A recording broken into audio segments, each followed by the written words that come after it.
Salut les amis et bienvenue pour cette deuxième séance de tutoriel sur Laravel. Alors, dans la première séance, si vous vous rappelez, j'ai lancé les hostilités et je vous ai dit que dans cette deuxième séance, nous allons installer un projet Laravel. Alors, ce qui est prévu d'abord, c'est parler de Composer. C'est quoi Composer? C'est quoi l'utilité de Composer?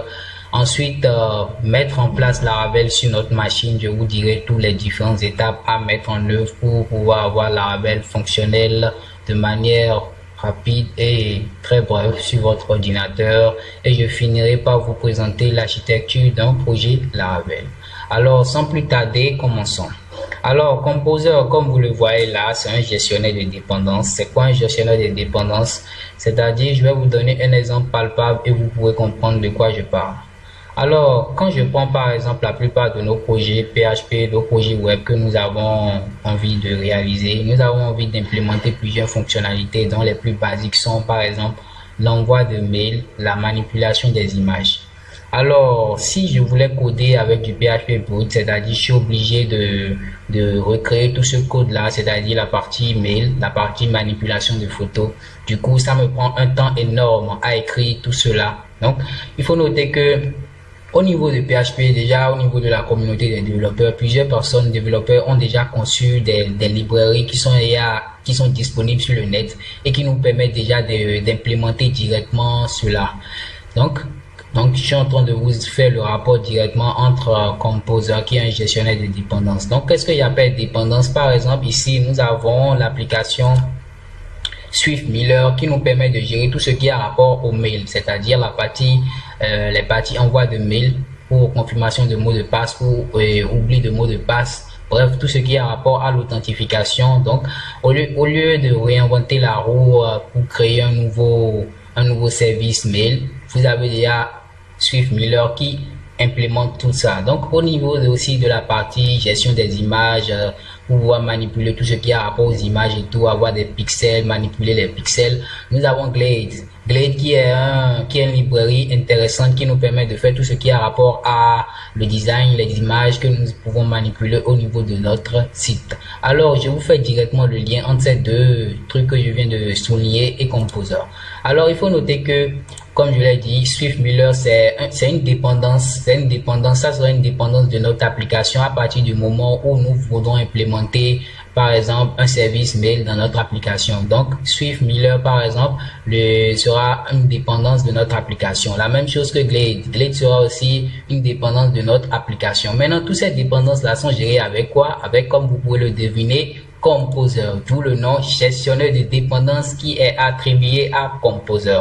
Alors, comment installer Composer? Composer, c'est un truc très facile à installer. Il suffit seulement d'aller au niveau du dossier download. Donc quand je vais au niveau de ce dossier, comme vous le voyez ici, je suis au niveau du dossier download. Donc dans ce dossier, nous voyons directement ici download and run Composer setup X. Donc il suffit seulement de cliquer au niveau de ce test en bleu et vous allez pouvoir installer le logiciel Composer. Alors, une fois installé les amis, comme vous le savez, il suffit seulement de cliquer sur l'application nouvellement installée et téléchargée. Vous cliquez suivant et l'installation de Composer est enfin terminée. Alors, donc pour tous ceux qui auront installé Composer, pour vérifier effectivement si Composer est installé sur votre machine, il suffit seulement d'aller au niveau de votre terminal.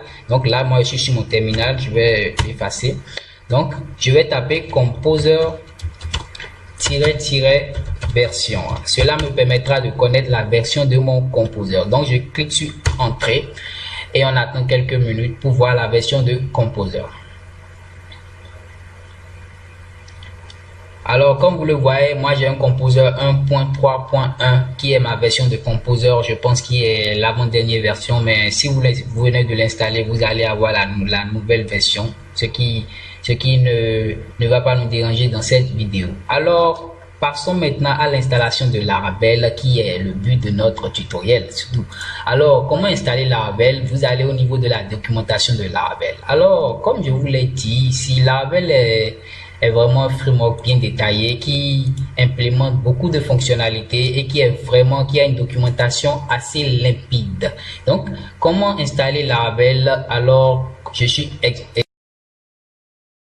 Alors, comment installer Laravel? Laravel s'installe de manière assez simple, très simple. Donc ici, il faut noter que Laravel marche correctement sur la version de PHP 7.1.3. Donc si vous n'avez pas une version de PHP 7.1.3, je vous invite à l'installer. Et pour l'installer, c'est rien de compliqué. Il suffit seulement d'avoir, si vous voulez, Easy PHP version PHP 7.1.3 ou WAMP Server et 7. Toujours la version, c'est surtout la version qui est importante dans notre cas ici. Alors si vous avez une version 7.1.3 de PHP, alors vous pouvez continuer. Alors comment installer Laravel? Laravel s'installe de manière très simple. Il suffit seulement de copier cette partie Composer Global Required Laravel / Installer dans votre invite de commande. Alors je vais vous montrer un exemple.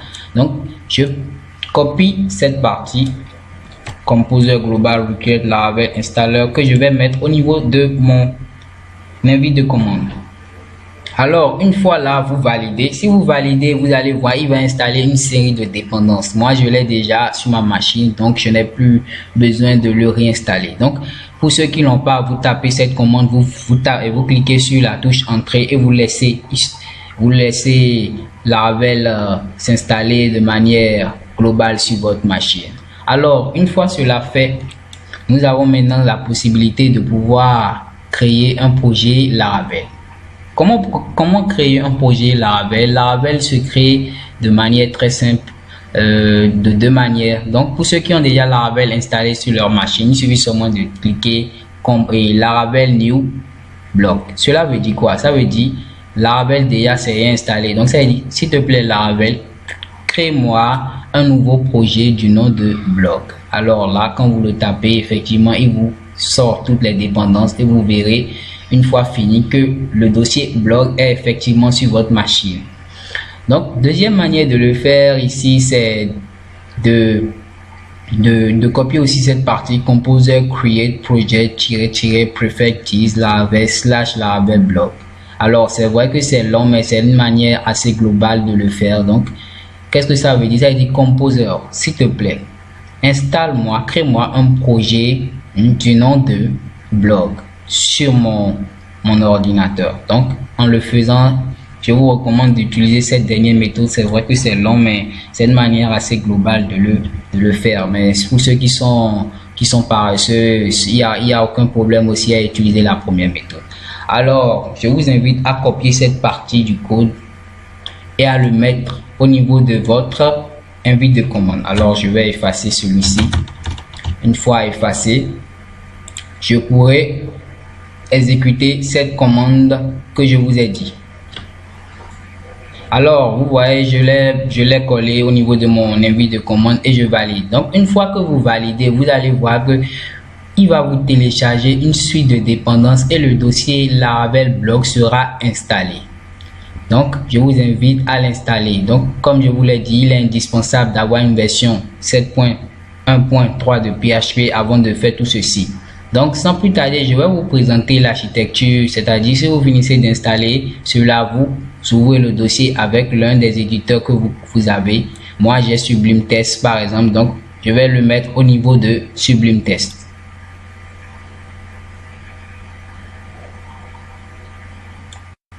Alors comme vous le voyez là, actuellement je suis sur mon dossier Laravel qui a été installé avec la commande que je vous ai montré tout à l'heure. Donc je vais passer maintenant à la description de manière très brève de l'architecture de ce dossier. Comme je vous l'ai dit, on a un dossier qu'on appelle projet qui contient déjà toute l'architecture de notre projet Laravel. Donc première chose, nous avons le dossier app. C'est un dossier dans lequel nous allons passer la plupart de notre temps parce que c'est ici que nous allons coder la plupart du temps. Donc après le dossier app, nous avons le dossier Bootstrap qui contient souvent la configuration de notre application. Donc ici au niveau du config, ici nous avons tout ce qui a rapport à l'authentification, la gestion de mail, la gestion des sessions, ainsi de suite. Donc au niveau du dossier database, c'est ici que nous gérons nos migrations. Nous pouvons créer des fake data pour pouvoir implémenter, voir comment notre application réagit.